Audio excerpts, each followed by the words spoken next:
Video শুরুতেই তোমাদের আমি একটা কথাই বলবো, তোমরা প্রত্যেকে আমার ভিডিও দেখো ঠিক আছে, কিন্তু ভিডিও দেখার পরে তোমরা ভিডিওতে লাইক করো না কেন? ভিডিওতে লাইক করতে কি পয়সা লাগে? না ভিডিওতে লাইক করতে আমাদের ভীষণ কষ্ট হয়। তো অবশ্যই তোমরা ভিডিওটা দেখে থাকলে অবশ্যই লাইক কমেন্ট করবে। তো এবার আমি দেখবো কারা কারা আমাকে লাইক করে না। তো যাই হোক, সেদিন আমরা সবাই মিলে চলে গেছিলাম, আমরা সবাই মিলে শপিং করতে। যেহেতু আমার বোনের বাড়ির অনুষ্ঠান ছিল, তাই জন্য প্রত্যেকের জন্য আমরা কিনতে চলে গেছিলাম কিছু জামা কাপড় বাজারে। তো সেখানে পছন্দ মতো সবার জন্য কিনেছিলাম। আর তারপর খেয়েও নিয়েছিলাম কিছু ফাস্টফুড খাবার দাবার। যেহেতু যেখানে যাই আমরা কিছু না কিছু খাবো, এটা আমাদের বলতে পারো পুরনো রীতি। যাই হোক, সবার জন্য বাড়ি ফিরে কী কী কিনেছি তোমাদের আমি দেখাচ্ছি। এটা নিয়েছিলাম বোনের শাড়ি, তারপর নিয়েছিলাম শাশুড়ি মা, তারপর নিয়েছিলাম ননদের, তারপর নিয়েছিলাম শ্বশুর মশাই, তারপর নিয়েছিলাম তার বরের।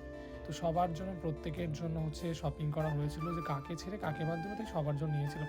আর তাদের গিফটগুলো ভীষণই পছন্দ হয়েছে, তারা সেই রিভিউটা দিয়েছিল। এটাই পাওনা, কোনো কিছু দিলে সেটা হাসি মুখে নেওয়ার